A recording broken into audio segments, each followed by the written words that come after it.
Kita kehadiran salah satu orang di balik Magma Entertainment, Cilinda Ghazali. Hai, Cilinda, terima kasih. Selamat siang. Jadi selamat Cilinda sore, itu selamat pagi. salah satu sosok yang gua respect dan gua hormatin di industri film sih, karena kiprahnya sama dedikasinya. Ya, setuju. Terima kasih. Setahu gua kan Cilinda tuh 25 tahun dulu di market kan, Ya, kan? capital market. Di capital market lah gitu. Yang pada akhirnya yang membuat Cici itu decided untuk meninggalkan capital market dan back to your roots itu ke industri film itu apa? Charles. Nah, di titik dimana dia kemudian berjuang dalam sebuah film judulnya Nada Untuk Asa. Jadi gue melihat Charles di titik itu dia mau berbuat sesuatu untuk mengembalikan berkat yang selama ini sudah kami terima di dalam keluarga. Dan gue melihat dia mencoba dengan segenap hatinya, sepenuh jiwanya. Tapi kan tetap ada timpangnya, karena kalau dia ngandelin semua di diri dia, ya susah lah ya. Kita tahu lah film itu nggak bisa cuman sendirian. Jadi di titik itulah kemudian gue bilang sama CG juga, udah ya, enough is enough ya. Mami gue bilang, nah finally lu udah gue bilangin ya, saudara cuma 2, lu pulang ke Indonesia. Sekarang akhirnya lu urusin tuh duit semua orang 25 tahun. Sekarang lu pulang ke dalam keluarga, urusin bisnis keluarga. Gitu.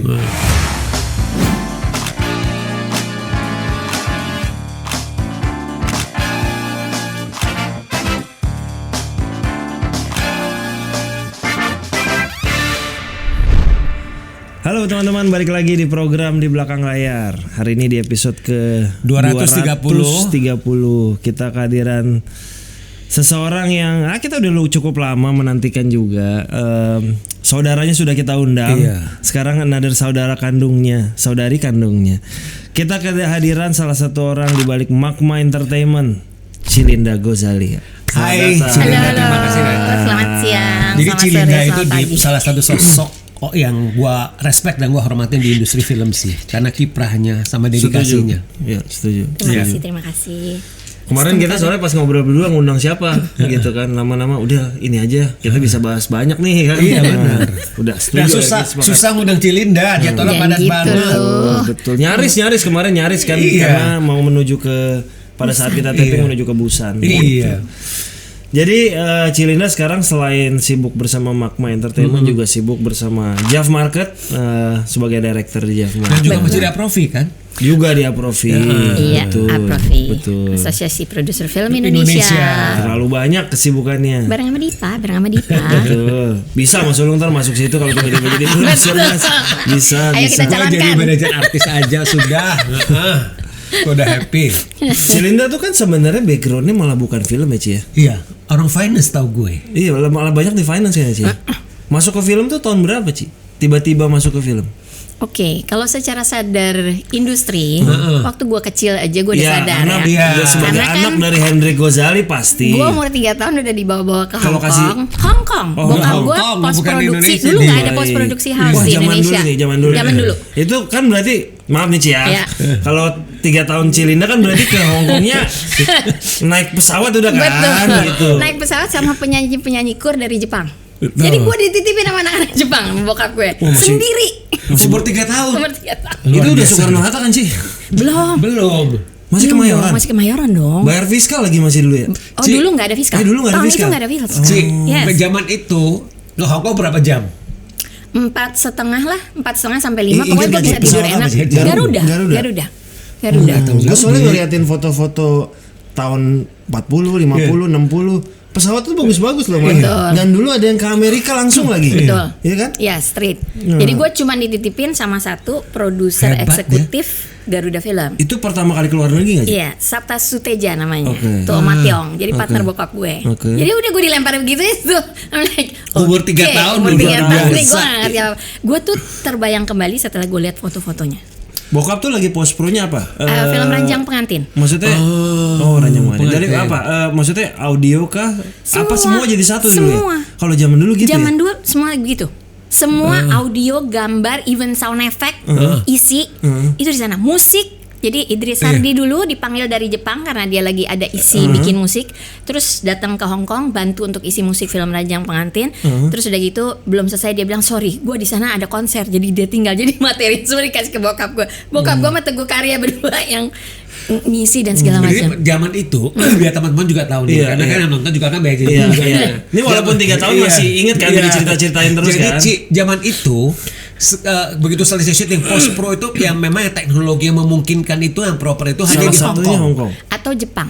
Cuma 2 negara itu ya. Tapi karena om gue kan adanya di Hong Kong dan dia adalah salah satu produser film di Hong Kong yang produksi bareng sama bokap gue. Jadi mereka berdua ini produser dari Goldic Films juga zaman dahulu kala. Nah, jadi makanya karena paman si om ini kenal dengan semua orang lah yang ada di industri Hong Kong. Bokap gue kesana bilang ini, lu bantuin gue dong. Ini di Indonesia nggak bisa dan air di Indonesia tidak memungkinkan film kita secara sinematik, secara sine itu untuk dicuci di Indonesia karena suaranya mendem. Zaman itu. Karena air kita tidak bagus dan itu sudah dites. Berarti ini bukan film pertama. Nomor 2, film keduanya bokap. Waktu film pertama bokap juga ke Hong Kong. Sama di Hong Kong. Apa yang terjadi kalau pada saat zaman dulu PH-nya nggak punya uang untuk ke Hong Kong?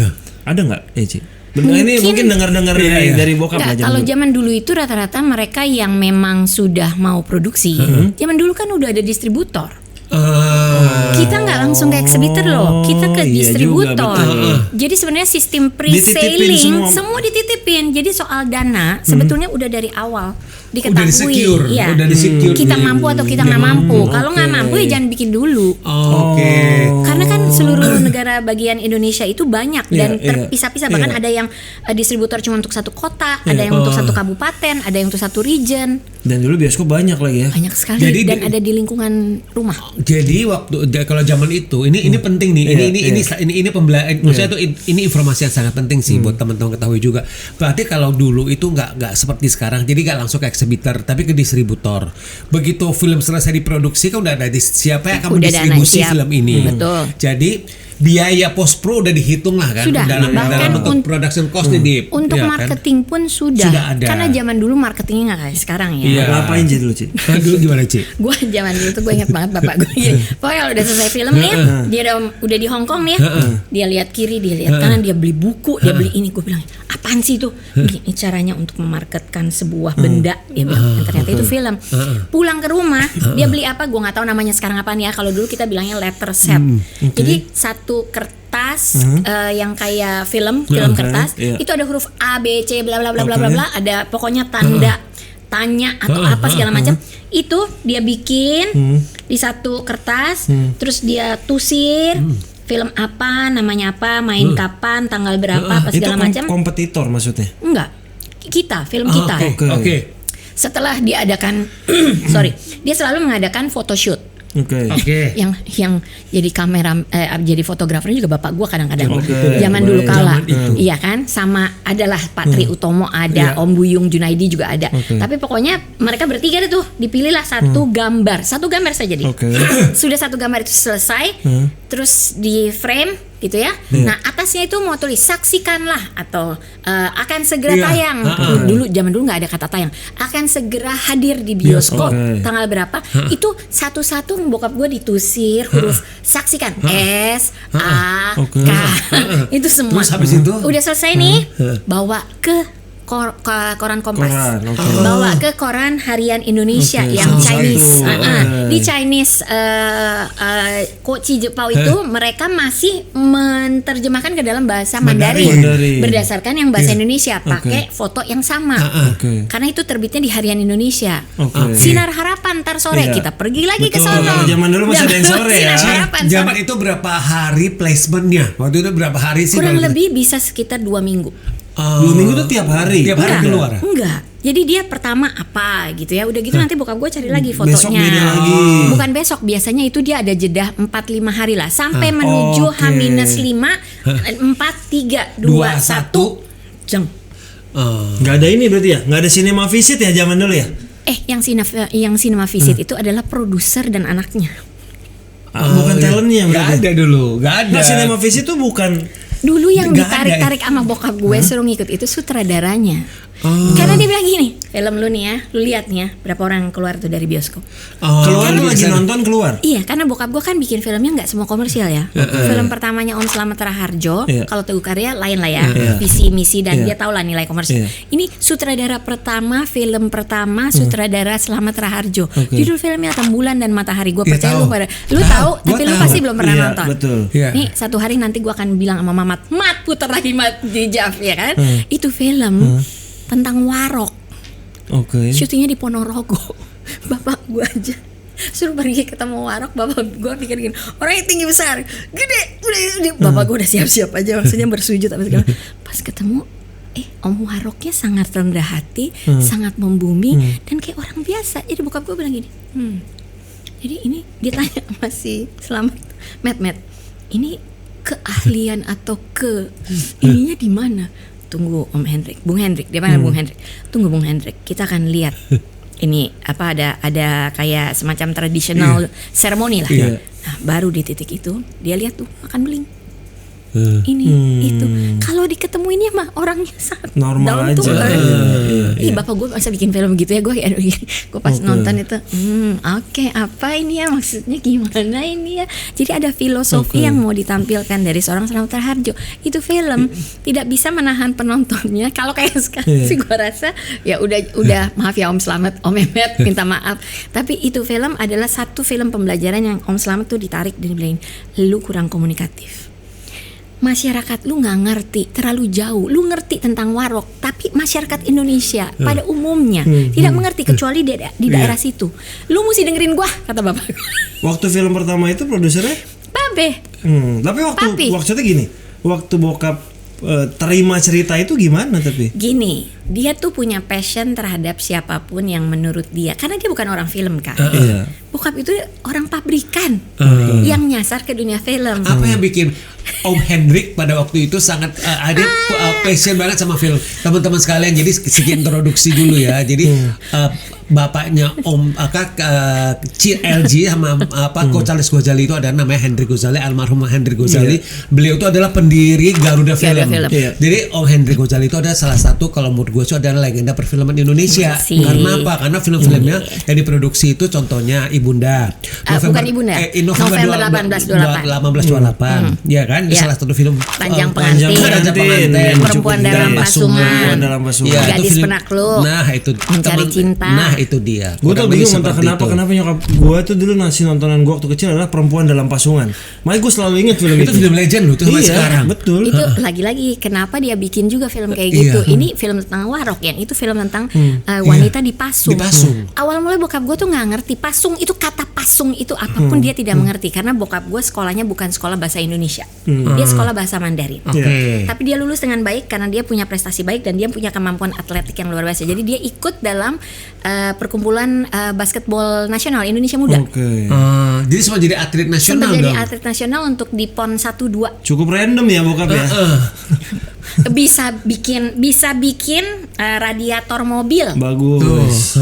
Karena engkong adalah penambal ban sepeda. Swear, ini gue makanya gue kadang-kadang kalau mikir-mikir gitu ya, orang bilang lu gini keluarga ini. Iya, tapi gue ini adalah cucu seorang penambal ban sepeda yang sampai hari ini tempatnya itu persis di depan kantor Magma Entertainment. Oh, masih ada. Masih ada. Udah dilanjutin oleh ada anak orangnya cicit. yang lanjutin ada, tapi sekarang orangnya kayaknya udah pulang kampung atau gimana lah. Ya mudah-mudahan hidupnya jauh lebih baik. Tapi batu tempat di mana engkong gua dulu duduk itu masih ada di situ. Jadi di rumah di Magma Entertainment itu dulu dianya itu nyewa pavilion. Karena dia datang dari China sebagai salah satu boat people. Emak gue ditaruh di China sama anak dia yang pertama. Dia harus berjuang dulu di sini. 6 tahun terpisah. Nggak punya handphone lo ya? Iyalah. Paling cuma nulis titip sama tetangga atau siapa kenalan. Nggak tahu kapan nyampe. 6 tahun kemudian dia baru bisa datang di 1928. Di Jakarta pula, di Kuitang pula. Kan itu kadang-kadang kalau dipikir ya. Terus bokap gue 10 bersaudara, dia nomor 6, laki-laki nomor 2. Jadi dia punya saudara laki-laki 3, dia yang tengah. Yang nomor pertama ini yang sama dia nih produserin film di Hong Kong.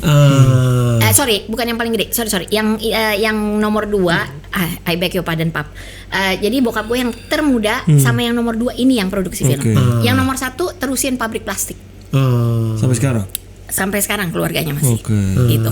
Nah jadi bokap gue tuh random banget masuk ke dalam dunia Nah itu perfilman. gimana waktu itu awalnya bisa masuk tuh siapa Jadi ngajak begini, sih? Bokap gue tiba-tiba dibilang sama kakaknya yang dari Hong Kong, nih lu bawa surat, lu cari yang namanya Turino Junaidi, ya, lu ketemuin sama dia, gue mau ada kerja sama. Kerja sama apa ya? Pabrik plastik, mau bikin plastik. Ya pokoknya dia pergilah.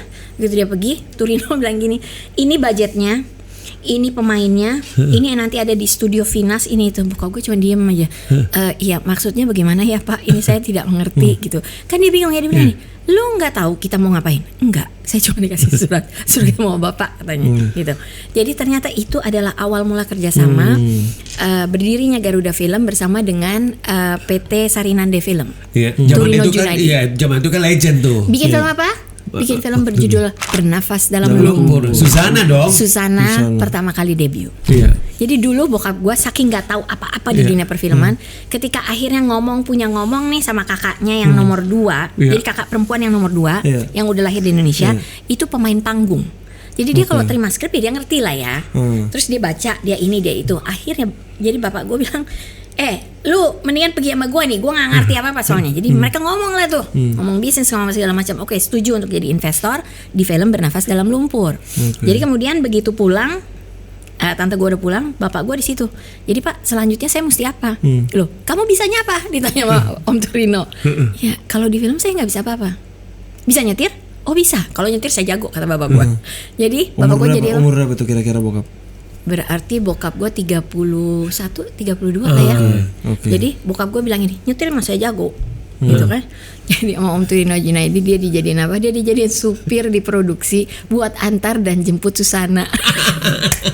Tapi langsung Susana loh. Langsung Susana. Tapi dia juga nggak tahu siapa itu Susana. Nggak tahu itu Susana siapa. Itu kan debutnya Susana juga itu kan. Iya, exactly. Iya. Jadi terus dia lihat syuting lah tuh ya. Terus udah gitu bokap gue selalu cerita sama kita dia bilang ini, gue baru tahu ternyata film itu bohong. Gimana caranya bohong?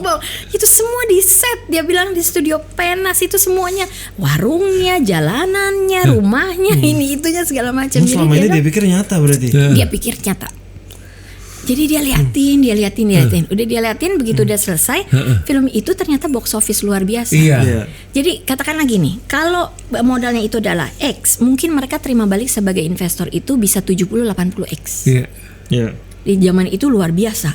Karena zaman itu uang 100.000 itu gedenya luar biasa, iya kan? Nah jadi dengan begitu yang film yang kedua, jadi kan kakak bokap gue, paman gue si Uncle Alex bilang gini, ya udah sekarang yang nomor 2 lu bisa dong jalanin dong sama dia dong, lu ngobrol lah apa segala macam.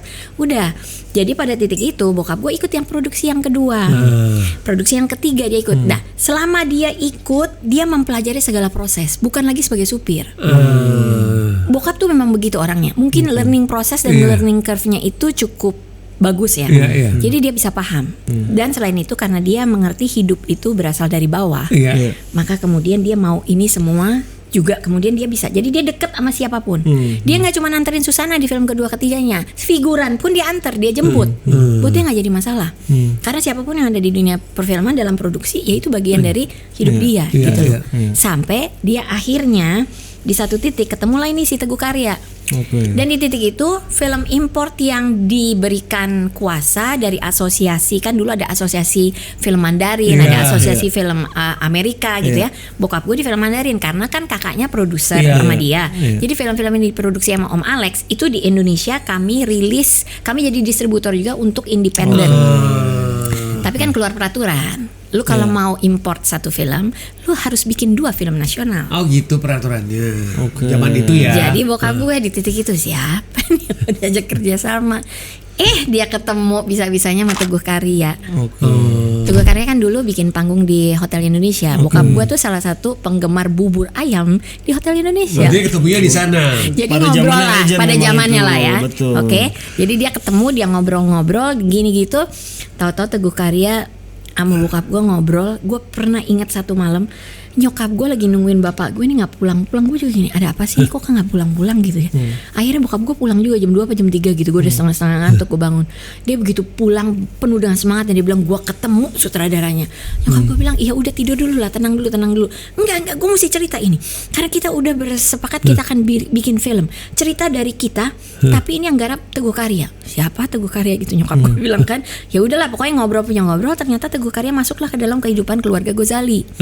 Jadi gue kenal sama Om Slamet Raharjo, Om Teguh Karya, teman-teman dari Sanggar Teater Populer termasuk Titi Kadarsi, Mika Wijaya, ada Sylvie Nainggolan dan yang lain-lain itu semuanya, Christine Hakim even pada waktu itu dari sejak gue kecil. Jadi bikinlah film Ranjang Pengantin sebagai film kedua bokap. Film pertama bokap itu Bonnie dan Nancy.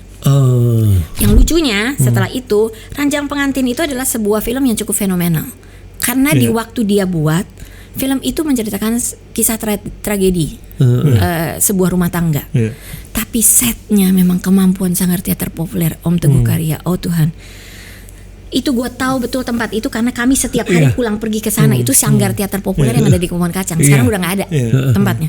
Itu dia ubah jadi set film Ranjang Pengantin. Satu saat gue akan putar Ranjang Pengantin sebagai salah satu film yang mau gue feature dengan master kelasnya. Karena Charles bisa tuh liatin apa ini itu segala macam.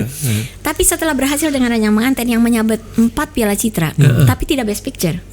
Nah bokap gue nih memang agak ini ya, agak random lah, memang random. Jadi dia datengin lah itu ketua panitia FFI. Dia mau tahu, dia bukan mau protes.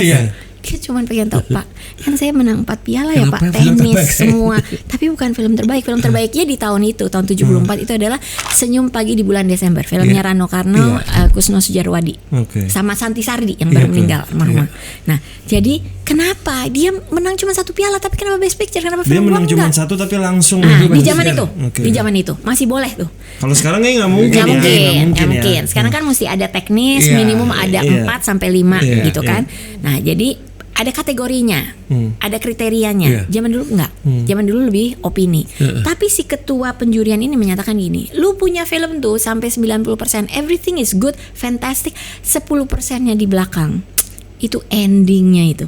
Dan bapak gue tahu persis titiknya di mana endingnya. Dan itu adalah titik ending di mana dia bilangin sama Teguh Karya, lu mesti retake. Teguh Karya nggak mau. Tapi setelah ditonton, setelah dilihat, pada akhirnya sebelum Festival Film Indonesia, Teguh Karya ngomong sendiri secara pribadi sama bokap gue, ya bener, ayo kita retake. Begitu mau retake, karena itu lokasinya di Gereja Sion, orang gereja itu tahu ternyata yang meninggal itu, yang ada di dalam gereja itu meninggalnya bunuh diri, nggak boleh, jadi nggak bisa retake.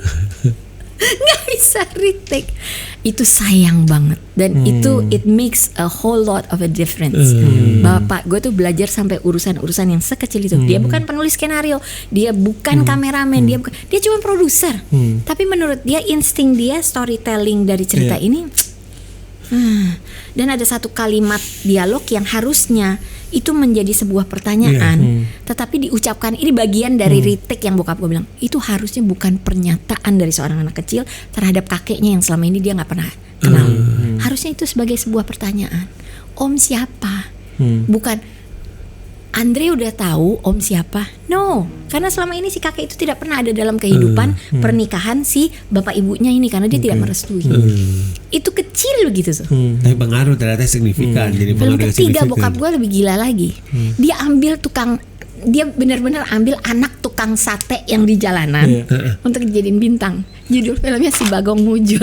Nanti satu hari gue cerita tentang Si Bagong Mujur. Itu lain lagi tuh jalan ceritanya. Jadi dia memang kemudian melampaui begitu banyak peristiwa sampai dia tahu bahwa oh film itu elemennya mesti ini gabung sama ini sama ini. Jadi kita yang bikin film kita mesti mampu untuk menyediakan ini. Berarti memang kalau dari kecil nggak dari bisa. kecil itu Cik Linda memang udah memang sudah apa ya sudah memang sudah ada dalam hidup nafasnya itu udah film duduk gitu di loh. meja makan ceritanya jadi itu adalah cerita itu memang tentang film gitu loh. Masuk ke bioskop untuk film bokap gue yang sama, dia bawa tape recorder. Dia dengerin tape recorder reaksi dari penonton dari film ini, film yang sama film yang ini. Yang satu diputarnya di Garden Hall. Istilahnya kalau zaman dulu tuh di kelas yang A sama kelas yang E gitu ya. Itu film yang sama dia tonton. Kita tuh muter ke setiap bioskop. Jadi dia mau tahu reaksi penontonnya tuh apa. What works, what doesn't work. what happened, dan diajak sutradaranya biasanya. Jadi gue selalu biasanya berangkat tuh sama sutradara, barengan duduk gitu. Terus Tapi gini, kan setahu gua kan Cilinda tuh 25 tahun dulu di market kan, Ya, kan capital market. Di capital market lah gitu. Nah, kenapa? Karena kan dari kecil kan udah begitu, film kan udah jadi bagian dari hidupnya Cilinda. Kenapa nggak langsung jump in harus 25 tahun dulu di capital market? Itu pertanyaan gua. itu kuasa yang maha kuasa.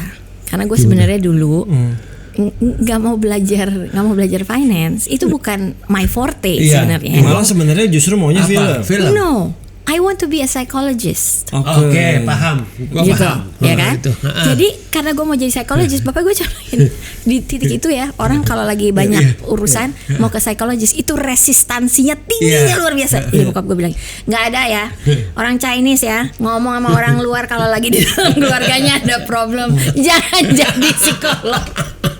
Gak ada, gak direstui. Nggak laku, nggak bisa. Bapak gue bilang, mendingan lu jadi dokter sekalian, tapi jangan jadi psikolog. Ngapain urusan orang punya pikiran lu urusin. Tapi gue berasa enggak, gue seneng baca buku-bukunya, gue cukup tertarik. Tapi bapak gue bilang, gini deh, kita nego. Dia bilang, lu belajarin dulu tentang angka, tentang manajemen. Abis itu lu mau ambil psikologi, silakan. Nego Tapi di sana. awalnya lu belajarin dulu deh manajemen. Gue juga gak ngerti kenapa bapak gue suruh belajar manajemen, suruh belajar finance gitu. Buat apaan sih, gue bilang sama bokap gue. Tapi dia bilang gitu. Begitu gue udah selesai belajar, gue juga gak tahu mau jadi apa loh. Itu kuliah dulu mana sih? Di Amerika. Dulu gue di Amerika. Oke. Berapa tahun Ci di waktu ngambil? Waktu ngambil sih cepat 3,5. Terus sudah gitu, tapi kerjanya yang lama. Nggak langsung kerja berarti? Gue langsung kerja. Abis udah kelar itu gue cuma sempat internship sebentar. Gue pulang sebentar, kira-kira 1 tahun lah ya. Terus gue balik, gue ambil S2. Udah ambil S2 kelar. Juga? Iya. Ternyata itu melekat. Ternyata buat gue angka itu luar biasa, bisa berbicara gitu loh. Gue belajar menganalisa dan ternyata gue suka itu. Mungkin karena psikolog kan juga sebetulnya menganalisa orang ya. Cuman ini yang dianalisa adalah angka setelah gue pikir-pikir.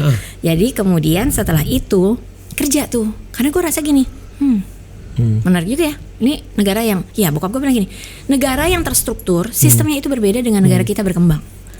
Kita di negara berkembang, lu mau ngapain? Lu mesti punya ide, lu mesti punya rancangannya. Lu nggak punya rancangannya, lu nggak tahu lu mau ngapain. Dia bilang trial error berapa lama, berapa kuat lu. Dia bilang. Jadi gue disuruh belajar struktur. Jadi gue waktu selama kerja kurang lebih 4,5 sampai 5 tahun itu, gue kerja di perusahaan asuransi, gue bekerja di perusahaan endowment yang memfunding sekolah. Jadi mencari tahu mereka tuh sebetulnya gimana sih strukturnya. Sambil di situ kan titik dimana kemudian kita belajar yang namanya interest rate, hubungannya apa nih dengan policy pemerintah, inflasi lah, apa segala macam. Begitu gue pulang, gue masih nggak tahu mau ngapain. Jadi bokap gue bilang, kenapa milih pulang tapi sih? Kenapa nggak milih stay aja?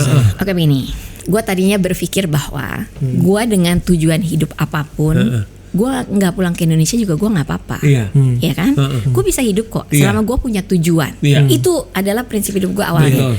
Mami gue dong, dia cuma bilang gini, oi, anak cuma punya 2 nih ya, cuma lu sama si Charles ya, lu nggak pulang, jadi mami ditinggal aja nih. Keluarga ini nggak penting, gitu kan? Karena pada saat kondisi itu masyarakat lagi di mana? Jakarta, dia nggak mau berangkat. Nah ini adalah adik gue. Adik gue merasa kalau dia pun ikut berangkat, dia tuh udah disiapin juga untuk berangkat. Orang dia udah dikirim, ya kan? Udah gue mau daftarin. Oke, lalu nggak mau sekolah manajemen nggak apa-apa. Sini gue sekolahin lu film gitu. Karena ternyata ketertarikan dia di situ. Nggak mau dia. Dia bilang gini, nggak, gue nggak pulang. Lu nggak pulang, gue nggak pergi. Yang bener loh. Iya. Siapa yang jagain orang tua kita? Itu Charles. Akhirnya jadi Charles kuliahnya di Untar. Oh jadinya malahnya akhirnya di Untar. Karena Charles merasa tanggung jawab dia terhadap keluarga ini. Kalau nggak ada gue nih, karena dilihat bokap gue. Bokap gue itu take care opa, si Engkong, si adik papi gue yang paling kecil yang Down syndrome kan bersepuluh ya, sama adik-adiknya yang perempuan yang lain. Karena laki-laki yang pertama urusin pabrik, udah punya keluarganya sendiri. Laki-laki yang nomor 2 di Hong Kong, menikah dan punya keluarga di Hong Kong yang nggak bisa setiap saat pulang. Berarti yang ngurusin Engkong gue, adik bokap gue, semua tante-tante gue dan yang lain-lain dan keluarga kita yang di Kuitang, bokap. Inspirasi itu sangat lekat di dalam kami, keluarga kami, karena memang kami begitu. Nah, jadi dia nggak mau. Gue bilang gini, ya udah, gue pulang. Enggak, dia bilang gini, lu pulang dulu, ntar kita baru ngomong. Jadi dia nggak mau tuh exchanging, nggak mau. Dia tuh pulang dulu. Dia bilang gitu. Jadi nyak gue juga bilangnya, ya mami cuma punya 2 anak. Ini Pada Cinderella akhirnya, pulang. jadi akhirnya dengan berat hati, terus terang pada titik itu dengan berat hati. Tahun berapa sih? 94. Lo balik. Akhirnya gue balik, dan baliknya itu dijemput sama bokap gue. Coba lu bayangin ya. Jadi dijemput sama bokap. Jadi bokap jemput. Dan di titik itu bokap gue cuma ngingetin gue gini, Non, lu nih tetap perempuan ya, Non. Itu pada saat lo balik berarti lo resign akhirnya dari. Iya. Resign. Posisi udah bagus. Udah bagus. Bagus lah pasti. Alasannya bilang mau, kalau pas zaman dulu resign bilangnya apa alasannya? Mau pulang. Iya, soalnya we have to go back to the roots. That's where we are. We are never an American. We never can be an American. Never. Whatever you want to say, whatever you want to call it, environmentally speaking, okay, you're accustomed to it. The convenience level, so fantastic. Tapi at the end of the day, the family is your fort. Benteng comfort lu adanya di mana? Di keluarga. Dalam keadaan lu pulang perang kalah atau pulang dengan kemenangan, keluarga, setuju. Jadi ya udah, bokap gue pun ini, dia cuma bilang sama gue gitu, Non, lu nih udah sekolah di Amerika ya, sekarang kita mau pulang. Dia bilang, coba ya tolong ingat satu hal. Dia bilang, di Amerika itu zaman dulu nggak ada yang namanya anggur seedless, itu di Indonesia itu tidak ada. Oke? Ada itu di Amerika. Jadi bapak gue bilang gini, ingat ya, anggur yang ada di Asia bijinya ada di dalam. Jadi lu jangan kebiasaan tiap kali kayak makan anggur di Amerika lu main gigit aja tanpa lu tahu di dalamnya ada biji. Dia cuma bilang sama gue, lu hati-hati dimanapun lu berjuang, dimanapun lu bergerak, lu mesti tahu environment lu gimana. Betul. Apa yang harus lu lakukan, jangan lu bawa-bawa tuh. Bener banget. Karena secara culture orang gue udah tinggal di situ hampir 12 tahun ya. Pulang sesekali, paling adik gue datang, nyokap datang, bokap datang. Nggak sama. Gue dari dulu tuh kalau orang, dulu belum ada ATM teman-teman. Jadi ATM itu pertama kali ada, gue udah terbiasa di sana ada ATM. Orang di sana udah ada, di sini yang belum ada. Di sini harus ke bank kan. Iya. Jadi kan ngantri nih ya. Ngantri orang deket-deket aja gue udah gini. Gak biasa. Jalan di jalanan bapak gue makanya tiap udah gue pulang gue ingat banget, mau pergi mana, gue berani nyetir, gue nggak apa-apa. Tapi bokap gue selalu bilang gini, udah mau papi. Ya udah, jadi bokap gue di samping, gue yang nyetir. Bokap gue kalau lihat gue nyetir tuh serba lurus, kalau mau dipotong gue yang ngomel sendiri gitu kan, dan gak gue kasih lewat. Bokap gue cuma bilang ini di Jakarta ya, coba tolong be less dominant. Perempuan, ingat lu perempuan. Bapak gue tuh sampai ngingetin gue begitu. Karena kalau nggak dominasi itu, saking lu udah sangat mandiri, lu menjalankan hidup lu selama hampir mau 12 tahun sendiri, lu atur semua urusan sendiri. Itu sangat amat get into your head, your ego. Tapi akhirnya pas balik kerjaan, ketika disuruh balik, akhirnya kerjaan pertama di Indonesia Capital Market kan? Tadinya gue belum. Tadinya gue mau masuk ke credit card American Express. Gaya prestige gitu kan. Ya ketemulah gue dengan gue punya counselor waktu gue internship di tahun penghujung 89-90. Di sana? Dia orang Filipina. Enggak, di Indonesia. Di Indonesia. Di bank di Indonesia. Jadi dia nih orang Filipina dari tahun 88 sampai akhirnya gue pulang di tahun 1994. Dia udah mau pulang nih ke Filipina. Begitu dengar gue pulang, makan. Jadi, lu mau ngapain lu? Dia bilang, mau kerja kredit card. Gaya dong kredit card, gue bilang gitu. Apa? Kredit card? Coba tolong besok telepon bilang lu nggak jadi. Hah? Gue bilang gue udah mau tanda tangan ini besok. Nggak. Dia bilang stop. Gue kenalin lu sama direktur capital market. Apa tuh capital market? Ya udah dah. Gue bilang gue nyebutnya aja salah, nyebutnya aja susah. Lu mau masukin gue ke dalam satu rimba yang gue nggak tahu. Tapi jasa Pak Ben Castillo ini si Filipina ini luar biasa. Dia bilang gini, lu punya talenta nggak di situ? Nggak cuman segitu. Masuk lo ke capital market. Ngapain sih? Pokoknya masuk. Jadi pertama kali gue tahu yang namanya annual reports. Pertama kali gue tahu adanya rapat umum pemegang saham.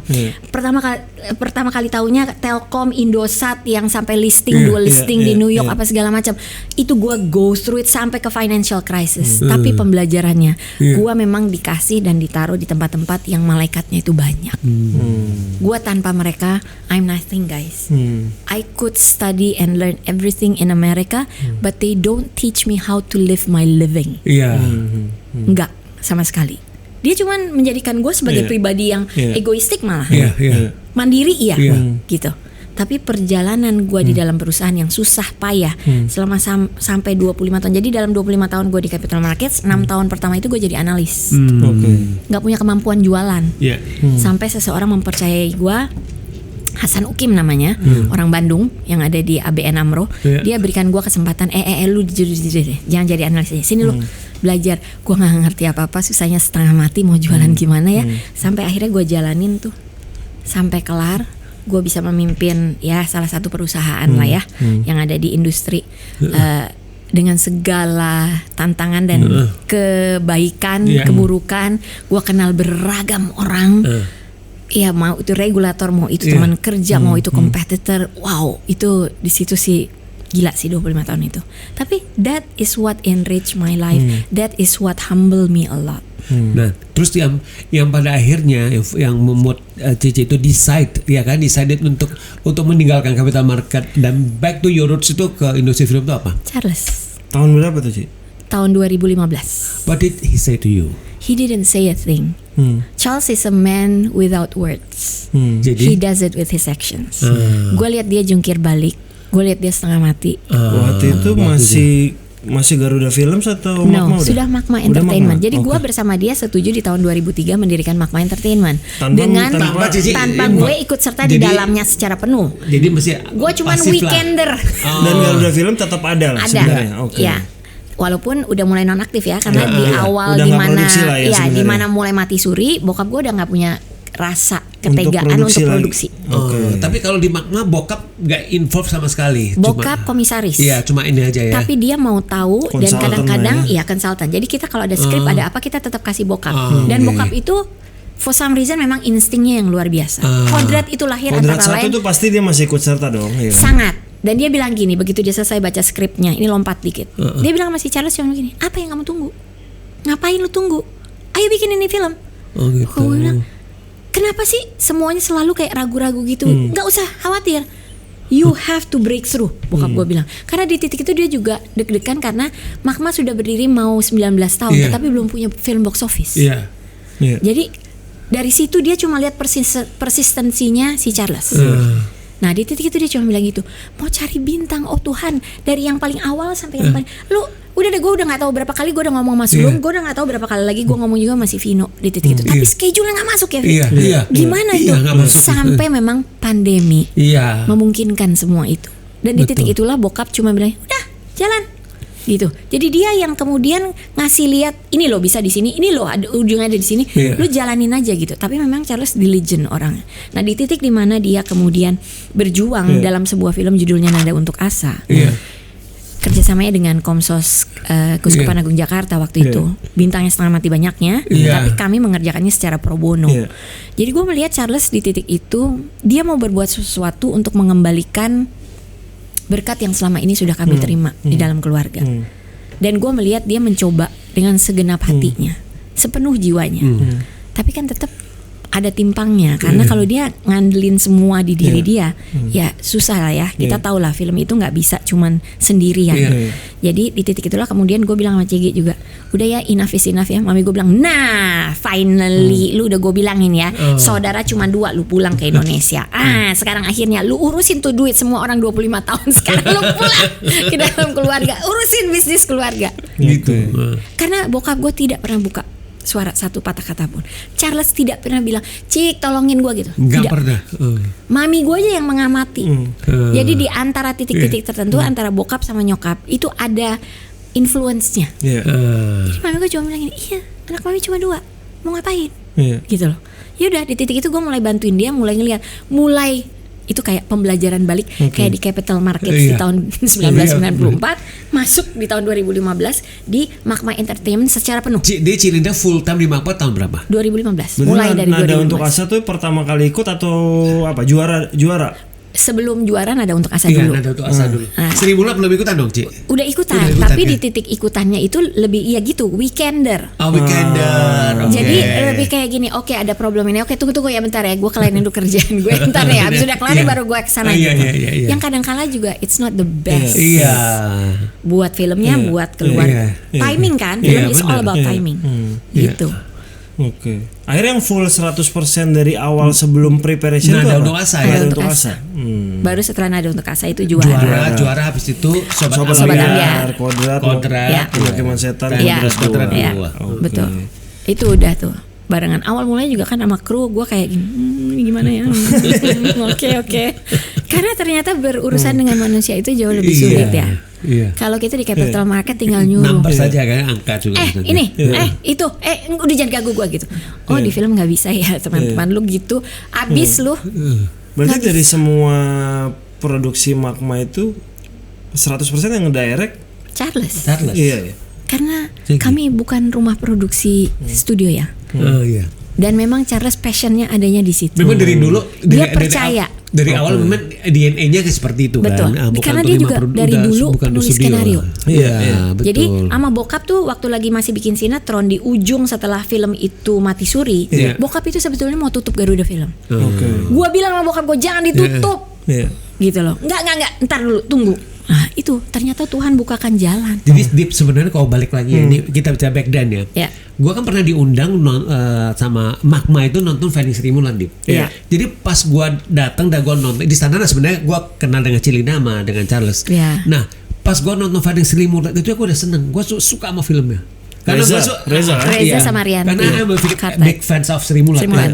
Jadi gue bisa ngerasakan soulnya Sri Mulat itu ada di sana di Finding Sri Mulat itu. Iya. Nah, moga itu salah satu film drama komedi yang gue ya one of the best sih sebenarnya sih. Dan itu Gitu. pergulatannya juga kayak orang gila. Karena bokap gue di titik itu sama Charles kayak gini.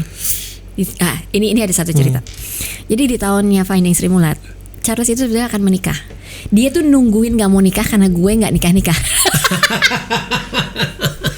Ini kalau mau secara Jadi pribadi, lucunya kali itu ketuanya. dia tuh udah pacaran, dia tuh udah punya pacar ya, udah mau 8 sekian tahun. Tapi Tuhan Allahku yang maha baik ini memberikan Charles itu seorang pendamping, calon pendamping hidup di titik itu yang beda usianya tuh persis 12 tahun. Oke. Jadi dia sama istrinya itu show-nya sama, tapi beda 12 tahun, satu putaran. Betul. Satu putaran. Dan dia lagi kuliah. Oke. Jadi Charles bilang gini, enggak dong, lu kelarin dulu kuliah baru gue mau kawin gitu. Tapi sebenarnya di balik itu dia cuma dalam hati. Dia lagi-lagi dia nggak pernah ngomong sama gue. Dalam hati dia cuma bilang, dan dia cuma bilang nyatakan ini ke dua orang tua gue karena nyokap bokap yang akhirnya bilang, Cik lu tau nggak kenapa Cik nggak mau nikah? Gue bilang, iya kenapa sih itu anak orang udah dipacarin 8 tahun nih? Gue bilang itu emaknya nggak apa-apa tuh, gitu kan? Enggak, dia nggak mau ngelangkahin lu. Gue bilang gue nggak apa-apa. Ada tradisinya kan? Gue bilang it's okay, seremonialnya, I'm fine. No. Jadi gue nikah di tahun 2012, Charles nikah di tahun 2013. Tadinya kami mau pernikahannya satu hari bersamaan. Padahal bareng aja ya. Gue tadinya udah mau melakukan itu, tapi terus ini semua om gue dan tante gue bilangnya, Nggak anak, boleh. lu nih pada nih ya cuma mikirnya secara praktis ya. Emak bapak lu tuh udah nggak tahu berapa puluh tahun nungguin. Lu mau jadiin itu semua satu hari, kebahagiaan yang buat mereka harusnya double, lu mau setengahin dengan lu menikah berdua. Jangan gila ya, katanya. Kayak gitu. Padahal lumayan tamunya Lumayan digabung tuh, ya. digabung. Tamu keluarganya kan jadi satu. Iya, makanya. Paling tamu teman yang beda. Makanya karena itu, tapi ya enggak, orang tua gue juga masih tetap ngikutin keluarga punya aturan. Iya. Jadi ya udah gue nikah di tahun 2012, Charles nikah di tahun 2013. At least beda sehari lah paling nggak harusnya ya. Iya, Tempatnya Medianya sama. Tadinya nggak usah dibongkar. Tadinya Charles itu mau nikah di tempat pernikahan orang tua gue, which is Panti Perwira di seberang Iya, kantornya oke. Magma Entertainment. Iya. Tapi memang kondisi zaman sudah berubah lah ya. Iya, Gitu. Ya udah akhirnya, tapi dia nikahnya nggak jauh-jauh kok di Arya Duta. Iya, seberang. Seberang nih. Ya, oke lah ya. Oke lah. Seberang. Iya itu. Jadi kalau ngomongin kita berdua tuh ya ada Tapi menarik, hal-hal. So. Iya, Iya, iya. karena menarik karena maksud gue kan yang running PH suami istri kan udah lah ya, udah Iya, biasa lah iya. gitu kan. Tapi running PH yang siblings itu nggak banyak loh, Ci. Iya. Iya. Iya kan? Yang Nah, berantem sampai gebuk-gebuk meja kita berdua. Ci, tapi gini, Karena kan masing-masing kan juga ada ego ya. Pasti. Nah, kamu menurut Cilan ini apa yang bagaimana bisa membuat Magma itu bisa selaras, karena bagaimanapun juga kamu gue sih Cilinda sebagai kakak tertua gue yakin pasti dia lebih mengerti adiknya seperti apa. Tapi kalau gue dengar cerita Cici itu ya, kalian berdua tuh kelihatannya tuh saling misalnya love is other-nya tuh berasa banget kayak gitu loh. Gue ngerasa seperti itu, rasa sayang satu sama lain tuh berasa banget tuh. Syukur kepada Allah, puji dan iya kan? Puji Tuhan atas kebaikan yang maha kuasa. Karena apa? Gue diberi 2 orang tua yang sebetulnya memberikan ruang sedemikian luasnya buat kami berdua. Kami berantem, mereka berdua yang beresin, masuk ke dalam dengan mengingatkan cuman gini, punya anak cuma 2, papi dan mami saudara ber-10, ber-14, tapi kalian cuma berdua. Kalau kalian gak akur, ya gimana? Kita 1 untuk 4 untuk 1. Ci, biasanya berantem itu lebih ke apa? Kreatif atau apa? Kalau kita bicara soal kerjaan awal mulanya cara kerja, sistem kerja. Gimana ceritanya itu? Contohnya begini. Kalau mau syuting, lu udah mesti tahu dong apa yang lu mau syuting. Itu pendapat gue. Iya. Tapi ternyata di lapangan tidak semudah itu. Betul. Selalu ada deviasi dan variasi. Iya kan? Ada kendala. Dan gue merasa di titik itu kayak dari sudut pandang mata gue lu nggak siap lo, tapi lu kok mau syuting ya, lu tahu nggak? Dia bukan nggak tahu, karena kita juga syuting kan punya budget. Budget gue juga nggak yang lebar, sangat spesifik. Jadi dia juga paham. Jadi sebenarnya buat Charles itu, kalau lu tadi bilang Sulung, gue mengertiin Charles, sebetulnya Charles yang lebih ngertiin gue. Lebih ke sana sebenarnya. Iya, karena sebetulnya cicinya yang ini nih. Udahlah pokoknya lu kalau kenal gue 15-20 tahun yang lalu, bye-bye lah Sulung. Bener. Ini meja ini kan kayak ada yang ngamplas ya. Jadi kan sikunya gak tajam ya. Gue punya siku itu tajam. Siku tajam gue ini satu persatu Tuhan selesaikan. Dari mulai bapak gue, kemudian adik gue, kemudian ada suami gue dan anak-anak gue. Kalau nggak bisa. Dan teman-teman di sekeliling. Karena dari dulu gue cuma bilangin, Cik, cara kerjanya gak bisa begini. Ya tapi nggak bisa Cik, kita orangnya terbatas, budget cuman sebegini, lu harapin apa? Ya gue bilang apapun itu, jadi kita double, triple bahkan punya roles, tapi harus kita jalanin. Apapun itu, orang mau jelekin kita, mau apain kita, mau gimanain kita, bohongin kita tetap mesti pokoknya jalanin, apapun itu. Karena apa? Bokap gue tidak pernah menyerah, dia bilang sama kita, cari jalan keluarnya. Iya tidak perfect, iya tidak sempurna, tapi itulah hidup. How do you wanna make out of it? It's actually your benefit. It's actually your originality. Jadi bokap gue bilang jangan takut. Selama lu punya originality, lu bisa. Gitu. Dari situ gue belajar yang tadinya gue ini mesti begini, ini mesti begitu, ini nggak bisa, ini nggak begini. Charles masih ngikutin, tapi terus dikit-dikit dia mulai gini. Cik, gue nggak sanggup kalau kayak gini. Gue nggak bisa. Dan gue lihat dia di lapangan memang. By the time lu lihat di lapangan dengan mata kepala lu sendiri, dengan teman-temannya, jadi paham. Lu lebih paham. Dan karena memang teman-teman kerja kami usianya sudah mungkin bersama kami 30 lebih tahun. Bersama dari zaman sama kan. Betul. Jadi di titik itulah kemudian itu yang menyadarkan gue bahwa guys, you're doing all the best you can. And here I am thinking that lu gak melakukan ini dengan proper. Salah banget gue. Jadi gue yang kemudian mesti dive in. Gue yang mesti turun. Gue yang mesti lihat apa yang bisa gue kerjakan, mengisi ruang yang orang lain gak mau. Nah baru dengan begitu Charles handle kreatifnya sendiri. Baru kemudian dia juga lebih melihat bahwa ya oke, kalau kayak begini gue tahu nih, gue akan coba untuk lakukan lebih bagaimana supaya kemudian, karena film pertama sampai dengan film nomor 9 kami tidak punya investor ya. Jadi semua pakai sendiri. Modal sendiri. Yes. Jadi baru sampai mulai film 9 itu apa? Film ke-9, ke-8, Sobat Ambiar. Oh baru ada investor itu. Iya. Sebelumnya kami sendiri. Kenapa memutuskan akhirnya punya investor? Memilih pengen berpartner aja atau? Enggak, karena gue rasa memang di titik itu kita melihat seperti yang bokap bilang, film itu dalam prosesnya tidak bisa melahirkan hanya seorang diva. Tidak ada diva di dalam film ini, tidak ada Superman-nya di dalam film.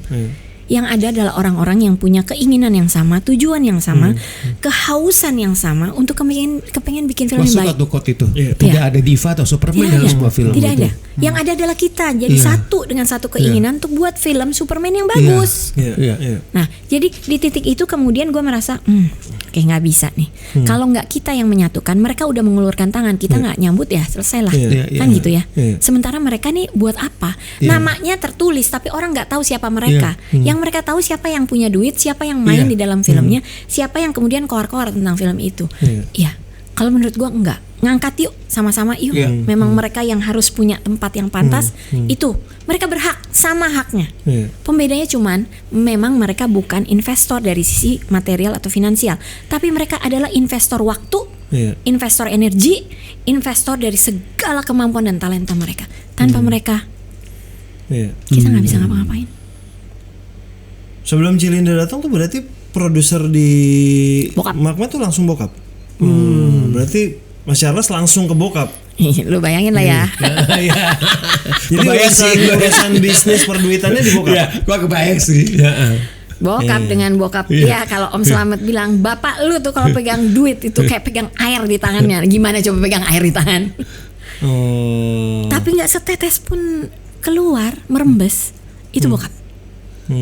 Perhitungannya, instingnya, segala sesuatu itu kami belajar luar biasa sama bokap. Ya, karena bokap selalu nggak pernah ngekang, tapi dia memberikan ruang. Hanya kita yang disuruh berpikir.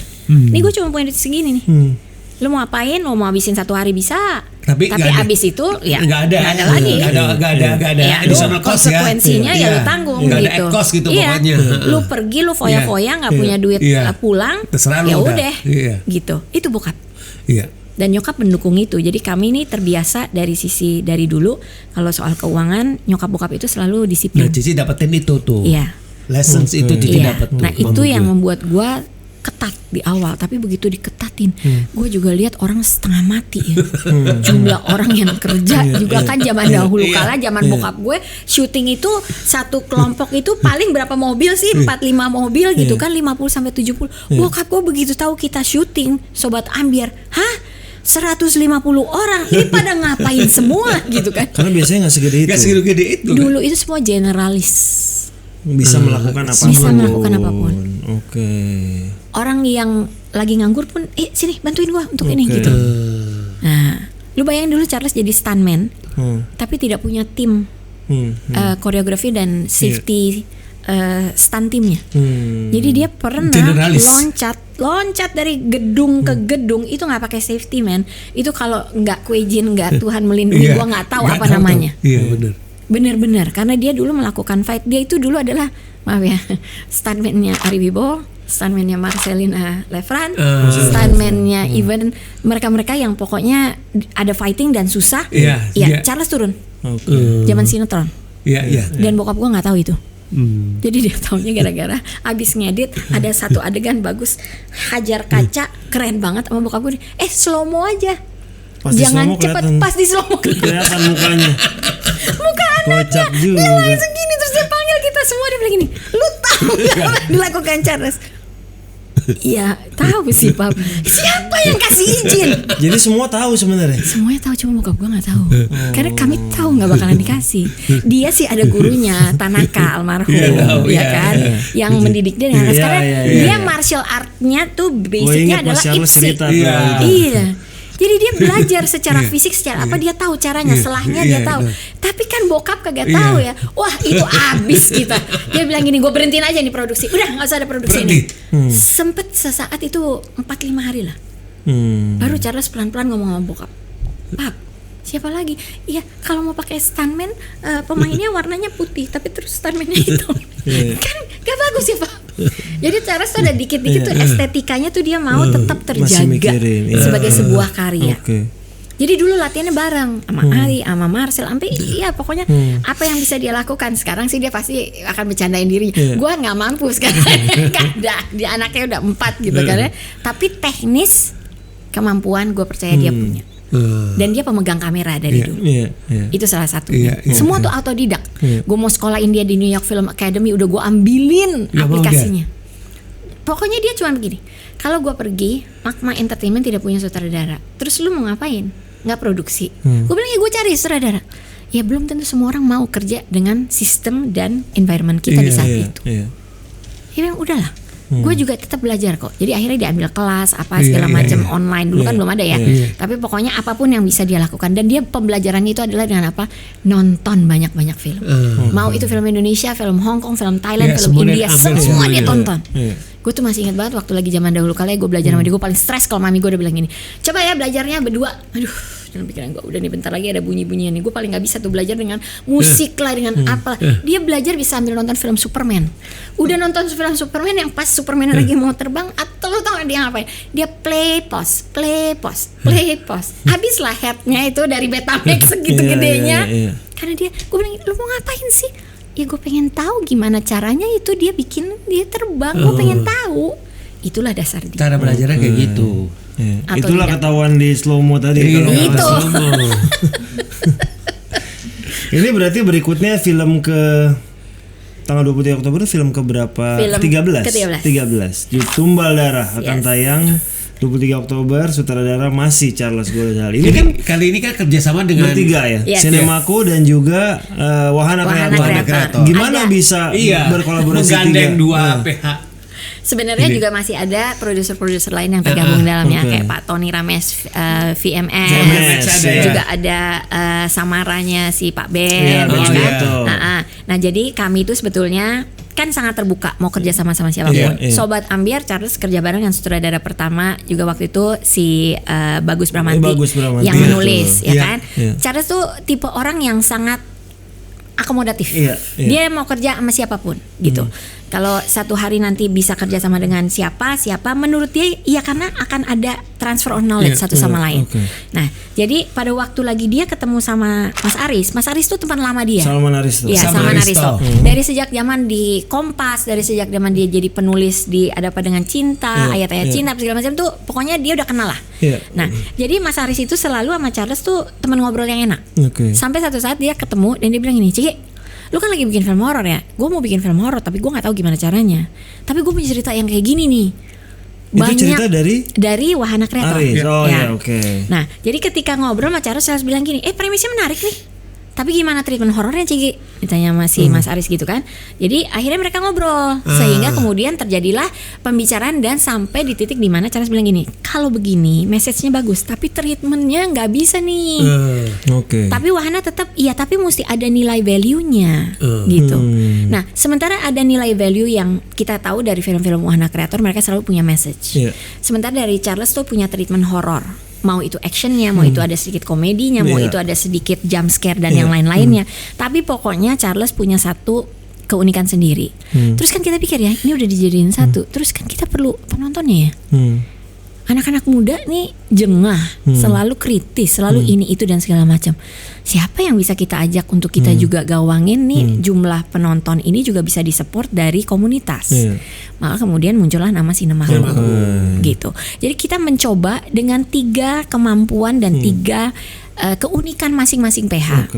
Kita mau coba untuk menghadirkan sebuah cerita di mana ini adalah cerita tentang kehidupan kita sebetulnya sehari-hari.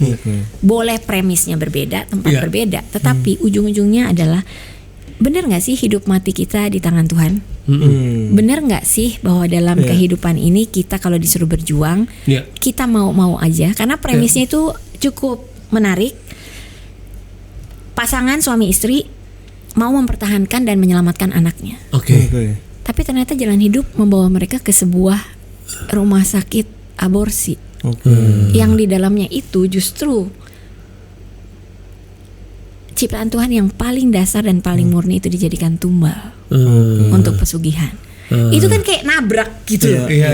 Terus sekarang gimana caranya lu untuk bertahan hidup? Yang mana yang mau lu korbanin? Atau lu benar-benar bisa mempertahankan semuanya sehingga lu bisa selamat? Tapi dengan pesugihan semua ada konsekuensinya. Dan what do you do? Gitu loh. Jadi di dalam sebuah tempat itu kayak bayi selama 9 bulan di perut ibunya, kan ruang geraknya cuma di situ itu ya, nggak bisa kemana-mana loh, sampai pada waktunya ketika Tuhan menyatakan hidup loh, gitu. Baru dia kemudian berjuang untuk dilahirkan. Nah itu sama, jadi itu di sebuah tempat yang seharusnya itu adalah tempat untuk membantu. Untuk menghidupkan, menyelamatkan, ini malah tempat itu disalahgunakan.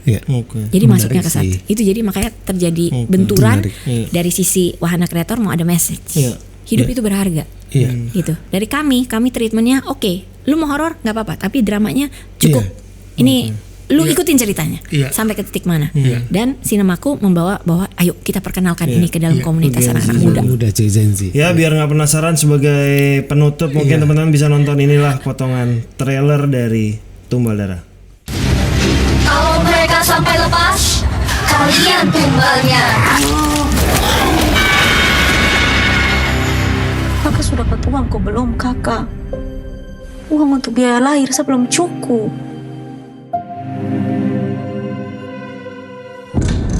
Nona, berapa katung butuh buat sesar? Ma Agnes bilang sekarang 15 juta. Seharusnya perempuan tadi paksa tuh, Ma. Kalau paksa perempuan hamil, beta kasih cari lusa. Tuhan tidak kasih kita hidup untuk injak orang lemah, Jeki. Saya nggak punya uang buat bayar utang. Saya cuma punya badan. Kalau Bapak mau, Bapak bisa masuk. Kita pasti jaga Nona, Bengkai. Beta janji, beta jaga. Saya itu butuh pertolongan sekarang, bukan besok, bukan lusa.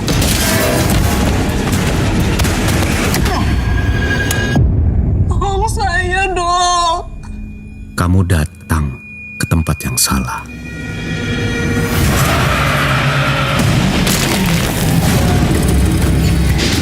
Lu bawa dokter itu ke sini sekarang.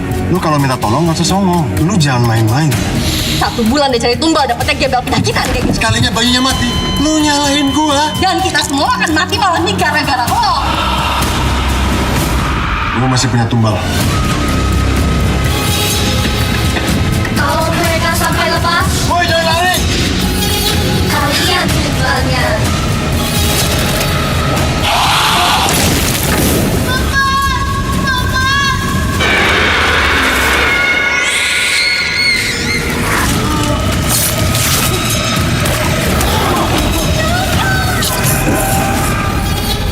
Kami cuma perlu bayinya. Cuma bayinya. Oke, itu dia trailer dari Tumbal Darah, film ke-13 dari dari Magma Entertainment, Magma bekerja sama dengan Wahana Kreator dan juga Sinemaku. Semoga bisa sesuai dengan episode kita minggu lalu, film-film Oktober ini bisa menghasilkan Ada merilis 1 juta penonton. Amin. Cilinda, terima kasih Terima banyak kasih untuk waktunya. sudah berbagi. Terima kasih Terima banyak. kasih sudah banyak sejarah Ini yang kayak kita 2 baru tahu. SKS loh. Iya. Ini kayak Wikipedia perfilman Betul. Indonesia, mau cari di mana. Banyak yang kita baru denger jadi. Iya loh.